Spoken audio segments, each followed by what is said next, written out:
പ്രാർത്ഥിക്കുക. കർത്താവായ ദൈവമേ, തിരുവചനത്തിലൂടെ അങ്ങ്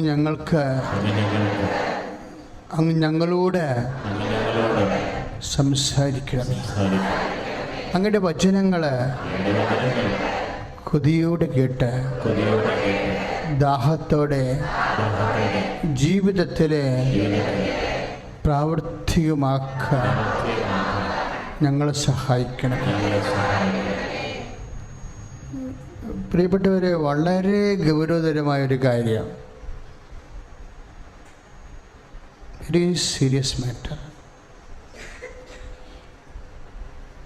ഇപ്പം നമ്മൾ ഇന്നത്തെ കുർബാനയിൽ വായിച്ച വചനയിലെ ലൂക്കായുടെ സുവിശേഷം 4-ാം അധ്യായം 35-31 മുതലുള്ള തിരുവചനങ്ങളാണ് വായിച്ചത്. വിശുദ്ധ ലൂക്കായുടെ സുവിശേഷം 4-ാം അധ്യായം 31 മുതൽ ഉള്ള തിരുവചനങ്ങൾ. അപ്പം ഞാൻ നിങ്ങളുടെ ശ്രദ്ധയിൽപ്പെടുത്താൻ ഉദ്ദേശിക്കുന്നത് ആ 35-ാമത്തെ തിരുവചനമാണ്. ലൂക്ക 4:35 ചെകുത്താൻ്റെ സംസാരമാണ്, സറ്റാനിക് വേഴ്സ്. ചെകുത്താൻ ഈശോയെക്കുറിച്ച് എന്നാ പറഞ്ഞത്? ഇപ്പം ഈശോ എവിടെയാണ് ഈ സംഭവം നടക്കുന്നത്? ഗലീലയിലെ കഫർനാമിലാണ് സംഭവം നടക്കുന്നത്. ഒരു സിനഗോഗിലാണ്.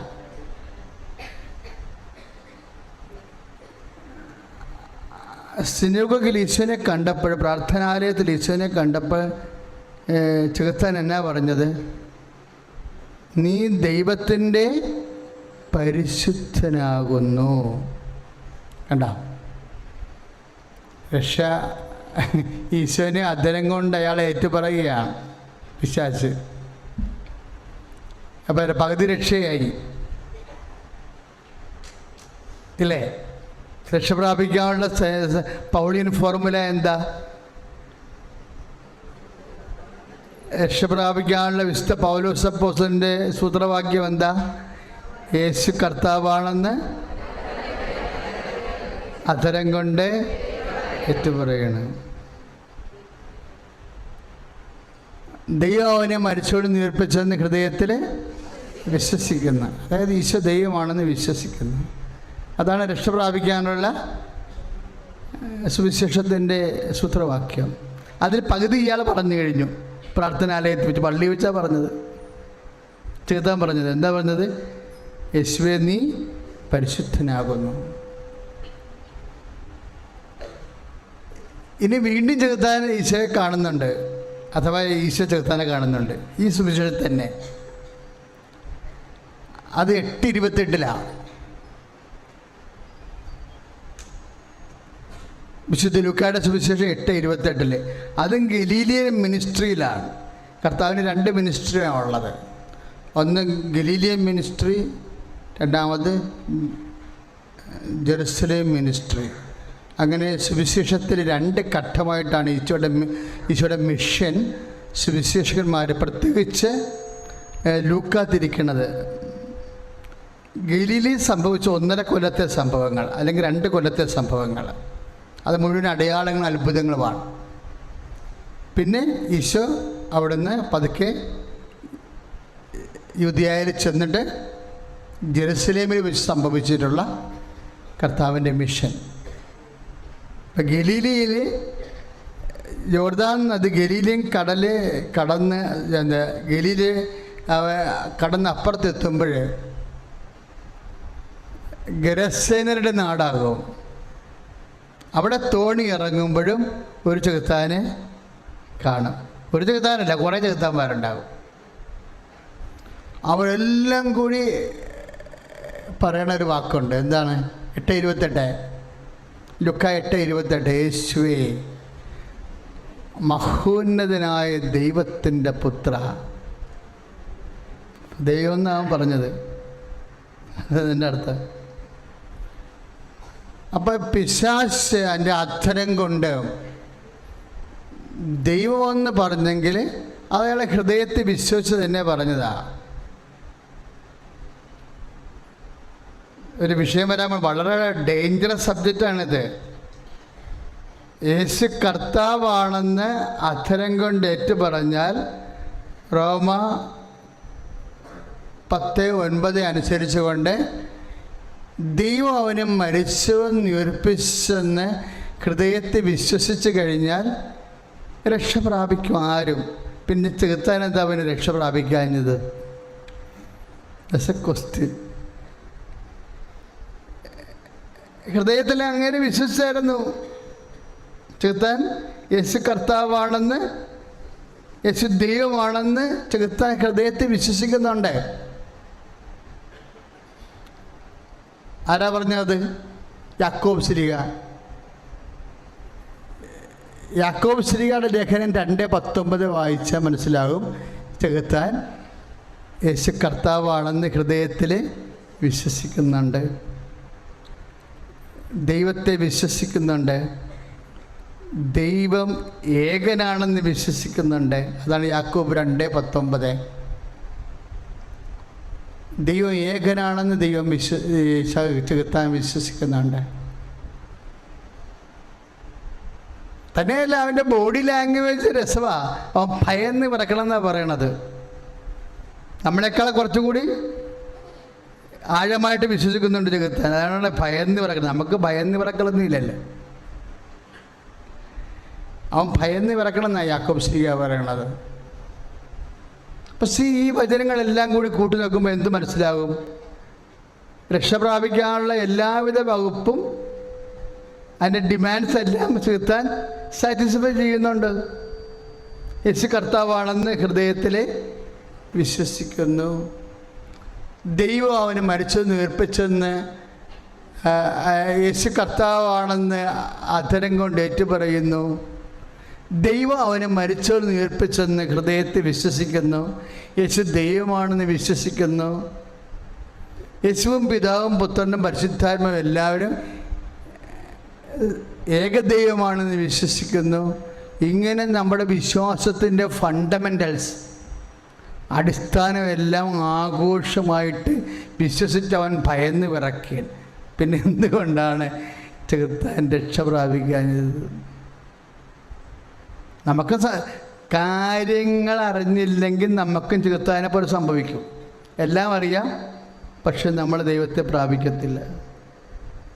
എന്തുകൊണ്ടാണ് അങ്ങനെ സംഭവിക്കുന്നത്? It's my question. നിങ്ങൾ ചിന്തിക്കേണ്ട ഒരു വിഷയമാണത്. എന്തുകൊണ്ടാണ് ചെകുത്താൻ രക്ഷ പ്രാപിക്കുക? ദൈവത്തെ പ്രാപിക്കാതിരുന്ന് ദൈവത്തിൻ്റെ കൃപയിൽ നിറയാതിരുന്നിട്ട് നിത്യനാശത്തിൽ ജീവിക്കണേ? എന്തുകൊണ്ടാണ്? ഒറ്റ കാര്യമാണ്, പ്രവർത്തികൾ കൂടാതെയുള്ള വിശ്വാസം നിർജീവമാണ്. അതാണ് സംഭവം. അതാണ് യാക്കോബ് ശ്ലീഹ 2:17 പറയും. പ്രവൃത്തി ഭയങ്കര സീരിയസാണ്.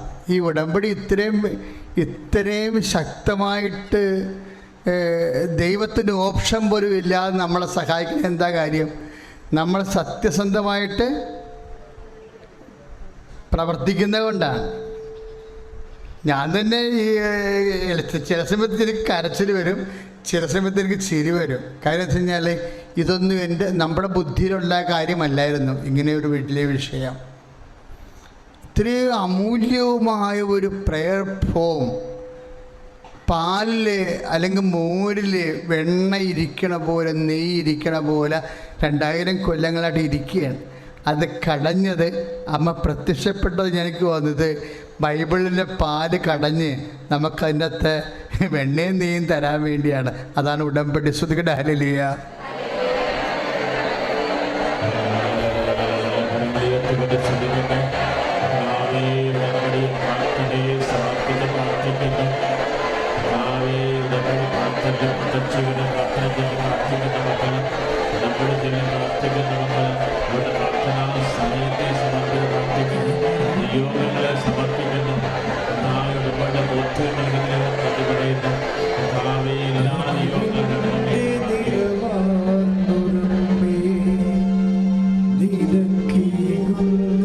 സ്നേഹ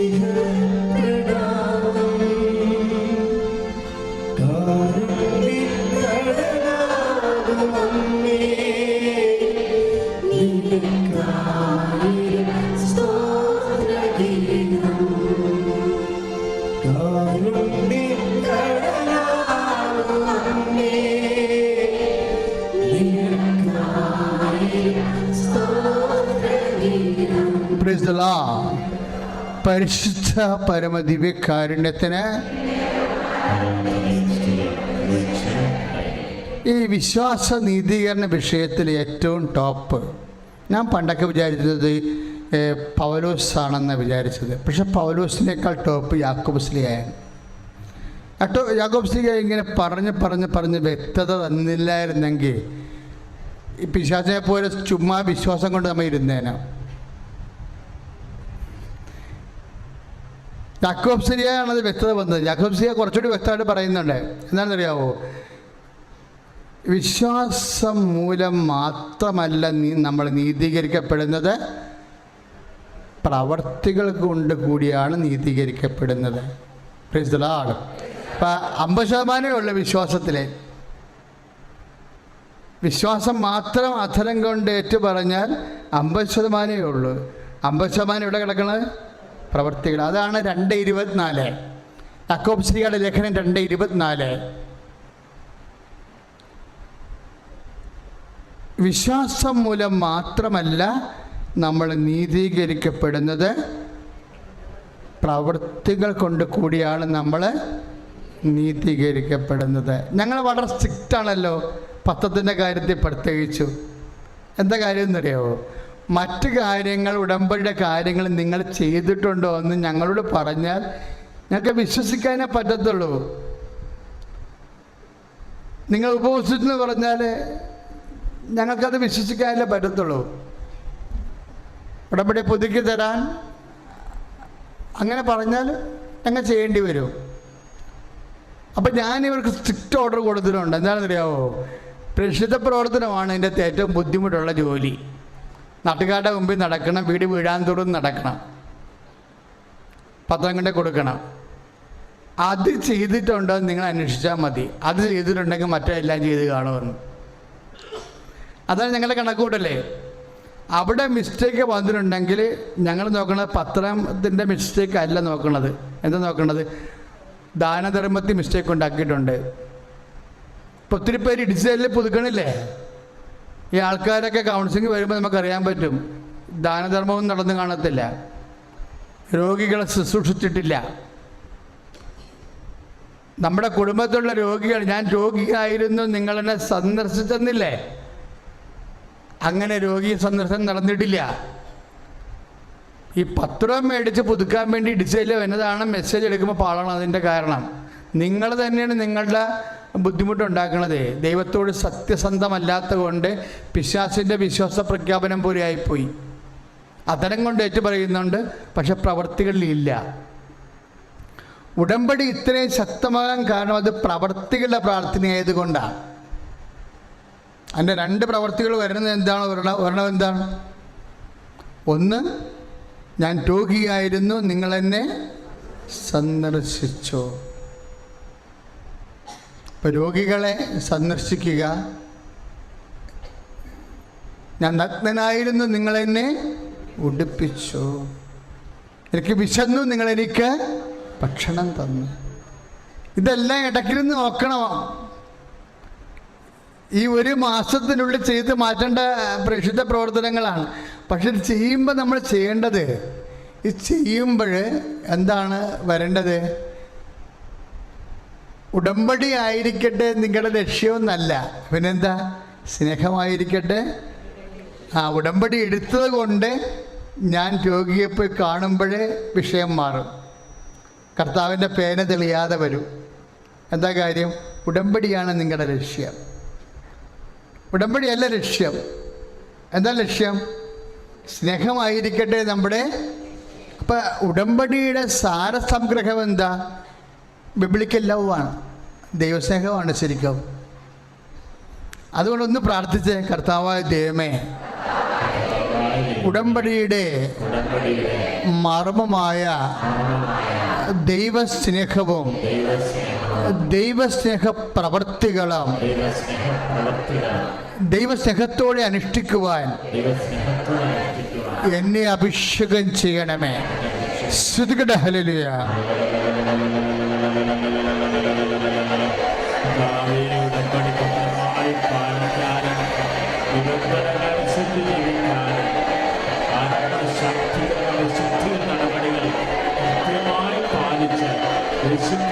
സാക്ഷിയാകാൻ ഞങ്ങളെ അനുവദിക്കണമേ എന്ന് പ്രാർത്ഥിക്കുന്നു. Hallelujah, hallelujah, hallelujah. കരങ്ങളടിച്ചുകൊണ്ട് പാടാം.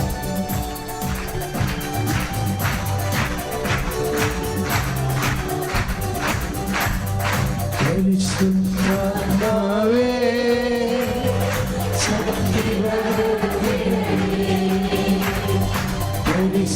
പരിശുദ്ധാത്മാവേ ശക്തി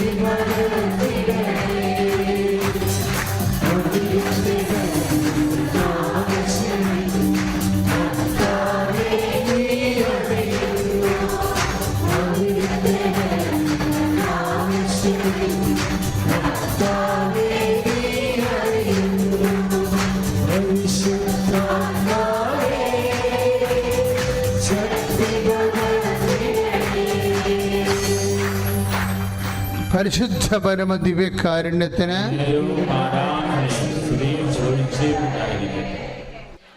അമ്മ മാതാവിനും തിരുക്കുമാരനും 1000 നന്ദി. എൻ്റെ പേര് അന്ന. ഞാൻ കാനഡയിൽ നിന്ന് വരുന്നു. ഞാൻ കാനഡയിൽ പോയത് 2020 PR കിട്ടിയിട്ടാണ് പോയത്. PR കിട്ടാൻ അത്ര ബുദ്ധിമുട്ടൊന്നും ഉണ്ടായിരുന്നില്ല. ദൈവസ്നേഹം കൊണ്ടും ദൈവത്തിൻ്റെ പ്രത്യേക പരിപാലനം കൊണ്ടുമാണ് കിട്ടിയിരുന്നത്. എങ്കിൽ പോലും ഞാൻ അവിടെ ജോലിക്ക് കയറിയത് IT-യിലായിരുന്നു. ഞാൻ IT ജോലി എന്ന് പറയുന്നത് എനിക്ക് അതിൻ്റെ വർക്ക് കൾച്ചറും അതിൽ ഉള്ള കമ്മ്യൂണിക്കേഷനൊക്കെ എനിക്ക് ഭയങ്കര ബുദ്ധിമുട്ട് പോലെ തോന്നിയിരുന്നു. അതുകൊണ്ട് തന്നെ ഞാൻ നാട്ടിൽ വെച്ച് ടീച്ചിങ്ങിലേക്ക് കയറിയിരുന്നു. പക്ഷേ കാനഡയിൽ ചെന്നപ്പോൾ ടീച്ചിങ്ങിന് ഇനി വേറെ കോഴ്സൊക്കെ എടുക്കണമായിരുന്നു. അതുകൊണ്ട് തന്നെ IT ജോലി സുഖമായിട്ട് കിട്ടി. പക്ഷേ IT ജോലി കിട്ടിയെങ്കിലും എനിക്ക് എല്ലാ ദിവസവും ടെൻഷനായിരുന്നു. എങ്ങനെ ഇത് മുന്നോട്ട് കൊണ്ടുവന്നും കമ്മ്യൂണിക്കേഷനും വർക്ക് കൾച്ചറും ഇതെങ്ങനെ അഡ്ജസ്റ്റ് ചെയ്യുമെന്നും. പ്രോഗ്രാമിങ്ങിനോട് എനിക്ക് ഇഷ്ടക്കേടൊന്നും ഉണ്ടായിരുന്നില്ല. പക്ഷേ എങ്കിൽ പോലും എനിക്ക് ഭയങ്കര പേടിയായിരുന്നു. അപ്പോഴാണ് എൻ്റെ അമ്മ ഉടമ്പടിയെ കുറിച്ച് പറഞ്ഞു തന്നത്. അപ്പോൾ ഞാൻ വിചാരിച്ചു ഇതൊരു തീർത്ഥാടന സ്ഥലം പോലെയാണ് കരുതിയിരുന്നുള്ളൂ. അത്ര വലിയ തീക്ഷ്ണതയൊന്നും എനിക്ക് പ്രാർത്ഥനയിൽ ഉണ്ടായിരുന്നില്ല. ദൈവസ്നേഹമൊക്കെ ഉണ്ട്, എങ്കിൽ പോലും എനിക്ക് തീക്ഷ്ണത കുറവായിരുന്നു. ഞാൻ വിശുദ്ധ കുർബാനയും കുമ്പസാരവും ഒക്കെ രീതിയും ഒരു കാണിക്കലും ഒരു ഊഹമായിട്ടൊക്കെയാണ് കരുതിയിരുന്നത്. ദൈവത്തിൻ്റെ പരിപാലന ഉണ്ടെന്നോ ദൈവം കൂടെ പ്രവർത്തിക്കുന്നുണ്ടെന്നുള്ളൊരു ബോധ്യം എനിക്ക് ഉണ്ടായിരുന്നില്ല. എപ്പോഴൊക്കെയും ഉണ്ടായിരുന്നു, പക്ഷെ അതൊക്കെ നഷ്ടപ്പെട്ടു പോയിരുന്നു. അപ്പോൾ അമ്മ പറഞ്ഞപ്പോൾ ഞാൻ അത് അമ്മ പറഞ്ഞ പോലെ ചെയ്യാമെന്ന് അനുസരണയോടുകൂടി ചെയ്തു. ഞാൻ എപ്പോഴൊക്കെ കമ്പനിയിൽ പ്രശ്നങ്ങളുണ്ടാവും ആ സമയമൊക്കെ പ്രത്യക്ഷീകരണ പ്രാർത്ഥന ചെല്ലുമായിരുന്നു. എപ്പോഴും മീറ്റിങ്ങുകൾ വരുമ്പോൾ 10:30 ആയിരിക്കും കാലത്ത് മീറ്റിംഗ്. ആ സമയം പ്രത്യക്ഷീകരണ പ്രാർത്ഥന യൂട്യൂബിലിട്ട് കേൾക്കുമായിരുന്നു. പ്രത്യക്ഷീകരണ പ്രാർത്ഥന ചെല്ലുമായിരുന്നു. Light and candle prayer request ഞാൻ ഇടുമായിരുന്നു. എൻ്റെ light and candle prayer request എല്ലാ ദിവസവും പോകുമായിരുന്നു. ശരിക്കും 3 മാസമാണ് വാലിഡിറ്റി ഉള്ളത്. ഒരു പ്രാവശ്യം ഇട്ടാൽ പിന്നെ അവർ എക്സ്പയറായി അടുത്ത 3 മാസം കഴിയാതെ ഇനി ഇടാൻ പറ്റില്ലായിരുന്നു. പക്ഷേ എൻ്റെ പോയിരുന്നു. അങ്ങനെ ഇരിക്കുമ്പോഴാണ് ഒരു 5 മാസം 6 മാസത്തോളം എൻ്റെ ഫോണിൽ കോളുകളൊന്നും വരാറില്ല. പെട്ടെന്നിരിക്കെ സെപ്റ്റംബർ 29 എനിക്കൊരു കോള് വരുവാണ്. ആ വരണ കോൾ ഒരു മൾട്ടിനാഷണൽ കമ്പനിയിൽ നിന്നാണ്. ഞാനതെടുത്തു. ഞാൻ പിന്നെ അത് മനസ്സിലാക്കിയില്ല, എൻ്റെ ഫോണിൽ കോള് വരില്ലായിരുന്നു. എപ്പോഴും അത് വോയിസ് മെസ്സേജിലേക്ക് പോകുമായിരുന്നു. പിന്നെ ഞാൻ നോക്കിയിട്ടാണ് അത് വോയിസ് മെസ്സേജിൽ നിന്ന് മെസ്സേജുകൾ എടുക്കിയിരുന്നത്. പക്ഷേ ഈ കോള് മാത്രം ഫ്രൈഡേ ഒരു 2:30 സെപ്റ്റംബർ 29 വന്നു. ഞാനതെടുത്തു. അതൊരു മൾട്ടിനാഷണൽ കമ്പനിയിലെ ഇൻ്റർവ്യൂ റിക്വസ്റ്റ് ആയിരുന്നു. എനിക്കൊരു ജോലി മാറ്റമൊന്നും ഞാൻ പ്രതീക്ഷിച്ചിരുന്നില്ല. ഞാൻ അന്നിരുന്നാൽ പോലും ഇൻ്റർവ്യൂക്ക് യെസ് പറഞ്ഞു. മൺഡേ ഫസ്റ്റ് റൗണ്ട് കഴിഞ്ഞു, ട്യൂസ്ഡേ സെക്കൻഡ് റൗണ്ട് കഴിഞ്ഞു. വെനസ്ഡേ ആയപ്പോൾ അവർ ബാക്ക്ഗ്രൗണ്ട് വെരിഫിക്കേഷനുള്ള ഡീറ്റെയിൽസ് അയക്കാൻ പറഞ്ഞു. അപ്പോൾ എനിക്ക് തോന്നി ഞാൻ ഈ പ്രസൻറ്റ് ജോലിയിൽ നിന്ന് മാറണ സിറ്റുവേഷൻ വരണ്ടല്ലോ. എനിക്ക് റിമോട്ടായിട്ട് ഇപ്പോൾ വർക്ക് ചെയ്യായിരുന്നല്ലോ. ഞാൻ ജോലി മാറ്റമൊന്നുമല്ല ഉദ്ദേശിച്ചത്, IT-യിൽ നന്നായിട്ട് ജോലി ചെയ്യണമെന്നേ ഉദ്ദേശിച്ചുള്ളൂ. അപ്പോൾ ഞാൻ 2 ദിവസം ഡിലേ വെച്ച് തേഴ്സ്ഡേ ആണ് ഈ ഫോമുകൾ സബ്മിറ്റ് ചെയ്തത്. ഫ്രൈഡേ കാലത്ത് 10-10:30 എൻ്റെ പ്രസൻറ്റ് ജോലിയിൽ നിന്ന് ഒരു സെക്ഷൻ ആൾക്കാരെ ലേ ഓഫ് ചെയ്തു. അതിൻ്റെ അർത്ഥം തിങ്കളാഴ്ച മുതൽ എനിക്ക് ജോലിയില്ല ഈ പ്രസൻറ്റ് കമ്പനിയിൽ. പക്ഷേ എനിക്ക് പേടിയൊന്നും തോന്നിയില്ല, എനിക്ക് ധൈര്യം വന്നിരുന്നു. ഞാൻ മുട്ടുകുത്തി പ്രത്യക്ഷീകരണ പ്രാർത്ഥന ചൊല്ലിയിരുന്നു. ഒരു 2-2:30 ആയപ്പോൾ എനിക്ക് ഇൻ്റർവ്യൂ കഴിഞ്ഞ കമ്പനിയിൽ നിന്ന് കോൾ വന്നു, നിങ്ങൾ സെലക്റ്റഡ് ആയെന്ന്.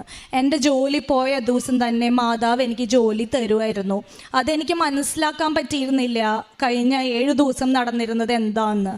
പിന്നെയാണ് എനിക്ക് മനസ്സിലായത് എൻ്റെ കോള് പോവാത്ത ഫോണിൽ കോള് വരികയും ഞാൻ അപ്ലൈ ചെയ്യാത്ത കമ്പനിയിൽ നിന്ന് കോള് വരികയും അതിൽ നിന്ന് എനിക്ക് കിട്ടിയ ജോലി ഇപ്പം ചെയ്യുന്ന ജോലിയിനേക്കാളും ഭയങ്കരമായിട്ട് ഭേദവും സാലറി കൂടുതലും ഉള്ളതായിരുന്നു.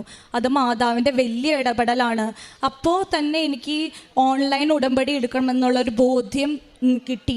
ഞാൻ ഓൺലൈൻ ഉടമ്പടിയിലേക്ക് 2 ആഴ്ചയോളം ഡ്രൈ റൺ ചെയ്തു. എനിക്കത് ഭയങ്കര പേടിയായിരുന്നു. കാരണം ഉടമ്പടി നിബന്ധനകളൊക്കെ ചെയ്യാൻ പറ്റുമോയെന്ന് എനിക്ക് ഭയങ്കര ധൈര്യക്കുറവായിരുന്നു. അപ്പം മാതാവിനോട് ആദ്യത്തെ നിയോഗം തന്നെ വെച്ചത് എനിക്ക് ഉടമ്പടിയിൽ നിലനിൽക്കാനുള്ള യോഗ്യത നൽകണമേ എന്നായിരുന്നു. അന്ന് ഓൺലൈൻ ഉടമ്പടി എടുത്ത പിറ്റേ ദിവസം മുതൽ ഞാൻ എന്നിൽ തന്നെ കുറേ മാറ്റങ്ങൾ കണ്ടു. ഞാൻ എൻ്റെ സീരിയൽ, സിനിമ എന്നിവ ഉപേക്ഷിച്ച് സാക്ഷ്യങ്ങൾ കേൾക്കാൻ തുടങ്ങി. പണ്ട് അമ്മ എനിക്ക് സാക്ഷ്യങ്ങൾ അയച്ചു തരാറുണ്ട്, ഞാൻ കേൾക്കില്ലായിരുന്നു. കാരണം എനിക്ക് കുറേ സീരിയലുകളും സിനിമയൊക്കെ കാണാനുണ്ടായിരുന്നു, എനിക്ക് സമയം ഉണ്ടായിരുന്നില്ല. പക്ഷേ അന്ന് ദിവസം എൻ്റെ എല്ലാ സീരിയലുകളും മാതാവ് അവസാനിപ്പിച്ചു. അങ്ങനെ ഒരു വലിയ മാറ്റം ഉണ്ടായി. അത് കഴിഞ്ഞിട്ട് പിന്നെ വീണ്ടും എനിക്കൊരു പേടി, ഞാൻ ഓൺലൈൻ ഉടമ്പടി എടുക്കാൻ യോഗ്യതയുള്ളതാണോ എന്ന് എനിക്ക് തന്നെ ഒരു പേടി തുടങ്ങി. ഞാൻ പ്രാർത്ഥിക്കാൻ തുടങ്ങി. ആ വെള്ളിയാഴ്ച കാലത്ത് പ്രത്യക്ഷീകരണ പ്രാർത്ഥന കഴിഞ്ഞ് ഞാൻ വെറുതെ ഒന്ന് മയങ്ങിപ്പോയപ്പോൾ ഞാൻ മാതാവിനെ സ്വപ്നം കണ്ടു, കൂടെ ഒരു ഉണ്ണീഷവും സൈഡിലൊരു കൊച്ചുമായിട്ട് നിൽക്കുന്നത്. അന്ന് ദിവസം മുതൽ ഇന്നേ വരെ എനിക്ക് IT ജോലി ചെയ്യാൻ യാതൊരു പേടിയുണ്ടായിരുന്നില്ല. അതിൻ്റെ പിറ്റേ ദിവസം ഇവിടെ ജപമാല റാലി നടക്കുന്ന ദിവസമായിരുന്നു. എൻ്റെ യോഗ്യത കൊണ്ടല്ല, ഞാൻ ഒരു വിഷൻ കാണാണ്. മാതാവും ഔസേ പിതാവും ഉണ്ണീഷോയും കൂടെ ഒരു ഉണ്ണീഷോയുടെ ഫോട്ടോവുമായിട്ട്. അപ്പോൾ തന്നെ എൻ്റെ ചെവിയിൽ ഇങ്ങനെ മാതാവിൻ്റെ ശബ്ദം ഇങ്ങനെ വരുവാണ്. പറയുമായിരുന്നു, അവിടുന്ന് നിനക്ക് പറഞ്ഞു തരും. അതൊരു വല്ലാത്ത ബോധ്യങ്ങളായിരുന്നു. കാരണം ഞാൻ അന്ന് മുതൽ വിശുദ്ധ കുർബാന കഴിവതും മുടക്കാൻ നോക്കാറില്ല. ഞാൻ വിശുദ്ധ കുർബാനയിലേക്ക് ഓടിയിരുന്നു. എനിക്ക് മനസ്സിലായി, പിതാവായ ദൈവം, പുത്രനായ യേശുവും പരിശുദ്ധാത്മാവും കൂടെ വസിക്കുന്ന വേറെ ദൈവം നമുക്കില്ല. ഇത്രയും നന്നായിട്ട് നമ്മളെ പരിപാലിക്കുന്ന വേറൊരു ദൈവമില്ല എന്ന് മനസ്സിലായതോടുകൂടി എനിക്ക് എല്ലാത്തിലും ഉപരി ദൈവത്തിനോടുള്ള ആരാധന തന്നെയായിരുന്നു. അത് കഴിഞ്ഞിട്ടാണ് പിന്നെ കുംഭസാരം ഞാൻ ചെയ്തിരുന്നില്ല. ഞാൻ വെറുതെ വിശുദ്ധ കുർബാന അറ്റൻഡ് ചെയ്യായിരുന്നു. അത് കഴിഞ്ഞ് അന്നേ ദിവസം മുതൽ എനിക്ക് വിശുദ്ധ കുംഭസാരം ചെയ്യാനുള്ള മാർഗങ്ങൾ മാതാവ് തന്നെ തുറന്നു തരുകയായിരുന്നു. അന്ന് മുതൽ ഇന്ന് വരെ ഞാൻ 1-2 ആഴ്ചയിൽ മാക്സിമം ഞാൻ കുമ്പസാരിച്ചിരുന്നു. അങ്ങനെ ഈ കിട്ടിയ അനുഗ്രഹങ്ങൾക്ക് നന്ദി. പിന്നെ എൻ്റെ മകന് ഒരു കോൺസ്റ്റിപ്പേഷൻ്റെ പ്രോബ്ലം ഉണ്ടായിരുന്നു. അവൻ സോളിഡ് ഫുഡ് കഴിക്കാൻ തുടങ്ങിയപ്പോൾ മുതൽ അവൻ ആഴ്ചയിൽ 2-3 ദിവസം ഈ കരച്ചിൽ തന്നെയായിരുന്നു. ഭയങ്കര ബുദ്ധിമുട്ടായിരുന്നു. ഒരു റിലീഫും അവനുണ്ടായിരുന്നില്ല. പല ഡോക്ടർമാരെയും കാണിച്ചു. അവർ പറയും ഫ്രൂട്ട് ജ്യൂസ് കൊടുക്കുക, സപ്പോസിറ്ററി വെക്കുക, അങ്ങനെ പലതും വേറെ പ്രശ്നങ്ങളൊന്നും പറയുന്നില്ല. പക്ഷേ ഈ കൊച്ചിൻ്റെ കരച്ചിൽ കണ്ടു നിൽക്കാൻ പറ്റാറില്ലായിരുന്നു. എല്ലാ ആഴ്ചയും ഒരു 3 ദിവസം ഇത് തന്നെ റിപ്പീറ്റായിരുന്നു, ഒരു 4-4.5 വയസ്സ് വരെ. ഈ പ്രത്യക്ഷീകരണ ഓൺലൈൻ ഉടമ്പടി എടുത്ത് ഞാൻ തൈലമൊക്കെ എനിക്ക് കിട്ടിയിരുന്നു. തൈലം തേച്ച് പ്രാർത്ഥിച്ചപ്പോൾ മുതൽ അവന് കോൺസ്റ്റിപ്പേഷൻ്റെ പ്രോബ്ലം ഇപ്പില്ല. ഇപ്പോൾ 1.5 വർഷമായി അതില്ലാതായിട്ട്. അതാണ് എൻ്റെ അടുത്ത ഉടമ്പടിയിലെ സാക്ഷ്യം. പിന്നെ കിട്ടിയത് ആത്മീയപരമായിട്ടാണ്. അതായത് കുറേ കാരുണ്യ പ്രവർത്തികൾ ചെയ്യാനുള്ള വഴി ദൈവവും മാതാവും തുറന്നു തന്നിരുന്നു. പണ്ട് ഇതിനെക്കുറിച്ച് ഞാൻ അന്വേഷിക്കുക പോലും ചെയ്യാറില്ല. ഇപ്പോൾ അമ്മ മാതാവ് വഴി, എൻ്റെ ഫ്രണ്ട്സ് വഴിയും എനിക്ക് പലരെയും സഹായിക്കാനുള്ള അവസരം കിട്ടാറുണ്ട്. ഞാൻ ഗ്രോസറിക്കുള്ള കാശ് കൊടുക്കാറുണ്ട്. അവിടെയാണെങ്കിൽ ഫുഡ് ബാങ്കിലേക്ക് ഫുഡ് ഡൊണേറ്റ് ചെയ്യാറുണ്ട്. ശുദ്ധീകരണ സ്ഥലത്ത് ആത്മാക്കൾക്ക് വേണ്ടി പ്രത്യേകമായി പ്രാർത്ഥനയും ഞാൻ കുർബാനയും ഏൽപ്പിച്ച് പ്രാർത്ഥിക്കാറുണ്ട്. അങ്ങനെ എല്ലാ ആഴ്ചയും തന്നെ ഞാനൊന്നും ചെയ്യാതെ തന്നെ മാതാവ് എനിക്ക് വഴിയൊരുക്കി തരാറുണ്ട്. എൻ്റെ ഫ്രണ്ട്സിലൂടെ, എൻ്റെ ഫാമിലി മെമ്പേഴ്സിലൂടെ പലരുമായിട്ട് ഞാൻ അനുഗ്രഹങ്ങൾ ചോദിച്ചു വാങ്ങണ പോലെയാണ്. എനിക്ക് മാതാവ് ഇങ്ങനെ തുറന്നു തരായിരുന്നു ചെയ്തിരുന്നത്. അപ്പോൾ ഉടമ്പടിയിൽ തന്നെ എൻ്റെ ആദ്യത്തെ നിയോഗം ഉടമ്പടിയിൽ നിലനിൽക്കാനായിരുന്നു. അത് മാതാവ് ചെയ്തു തരുമായിരുന്നു. പിന്നെ പ്രത്യക്ഷീകരണ പ്രവർത്തികൾ പ്രവർത്തികളെന്ന് പറയുന്നത് ഞാൻ വാട്സാപ്പ് സ്റ്റാറ്റസുകൾ ഇടാറുണ്ട്, യൂട്യൂബിൽ ഉടമ്പടി ധ്യാനങ്ങൾ ഷെയർ ചെയ്യായിരുന്നു, ഇങ്ങനത്തെ സാക്ഷ്യങ്ങളൊക്കെ ഷെയർ ചെയ്യായിരുന്നു, വചനങ്ങൾ ഷെയർ ചെയ്യായിരുന്നു. അങ്ങനെ വചനങ്ങൾ കൂടുതൽ വായിക്കാനും തുടങ്ങിയിരുന്നു. ആ വായിക്കുമ്പോൾ ഒക്കെ എനിക്ക് ദൈവം സംസാരിക്കണ പോലെ പല ജീവിത പ്രശ്നത്തിലും സംഭവിക്കാറുണ്ട്. എന്തെങ്കിലും ചെറിയ പ്രശ്നം വന്നാൽ അതിൽ ദൈവത്തിൻ്റെ ഇടപെടൽ വചനങ്ങളിലൂടെ ഉണ്ടാവാറുണ്ടായിരുന്നു. അതിലൊന്നാണ് എൻ്റെ അപ്പയുടെ ചികിത്സ. അപ്പയ്ക്ക് ഇമ്മ്യൂണൈസേഷൻ തെറാപ്പി നടന്നുകൊണ്ടിരിക്കുകയായിരുന്നു, ക്യാൻസറിൻ്റെ ട്രീറ്റ്മെൻറ്റ്. 17 സൈക്കിൾസ് കഴിഞ്ഞു, അപ്പ പൂർണ്ണമായി ക്യാൻസറിൽ നിന്ന് മോചിതനായി. പക്ഷേ US വെച്ച് അപ്പയ്ക്ക് സഡനായിട്ടൊരു സ്ട്രോക്ക്. ആൾ ഭയങ്കര ഹാപ്പിയുള്ള ഒരു ദിവസമായിരുന്നു, ആൾക്ക് സ്ട്രോക്ക് സംഭവിച്ചു. ഞങ്ങൾ വിചാരിച്ചു എന്തിനാണ് മാതാവ് ഇങ്ങനെ ചെയ്തതെന്ന്. അന്ന് ഏപ്രിൽ 1-2 ദിവസങ്ങളായിരുന്നു, ഈസ്റ്ററിൻ്റെ വെള്ളിയാഴ്ചയായിരുന്നു. ആ സമയത്തുള്ള ഡെയിലി ബ്രെഡിലൊക്കെ ജോസഫ് അച്ഛൻ്റെ ധ്യാനത്തിൽ പറയാറുണ്ട്, ശുഭമാക്കുക എന്ന് പറയണത് ലോകത്തിലുള്ളതല്ല, നിത്യജീവിതത്തിലുള്ളതാണ്. അതങ്ങനെ എല്ലാ ദിവസവും അങ്ങനത്തെ വചനങ്ങൾ തന്നെയായിരുന്നു കിട്ടിയിരുന്നത്. ദൈവത്തിന് അപ്പേനെ കൊണ്ട് ആവശ്യമുണ്ട് എന്ന് ഞങ്ങൾക്ക് മനസ്സിലായി. ഞങ്ങൾ വിട്ടുകൊടുക്കുകയായിരുന്നു അപ്പേനെ ദൈവത്തിലേക്ക്. ഇന്നലെ അപ്പയുടെ ഫ്യൂണറൽ സർവീസസ് കഴിഞ്ഞു, അതുകൊണ്ടാണ് സാക്ഷ്യം പറയാൻ വൈകിയത്. ഇന്ന് വന്ന് സാക്ഷ്യം പറയുന്നു. എല്ലാത്തിനും അമ്മ മാതാവിനും തിരുക്കുമാരനും 1000 നന്ദി. എന്നും പ്രത്യക്ഷീകരണത്തിന് സാക്ഷിയാക്കി ഞങ്ങളെ ഉയർത്തണമേ.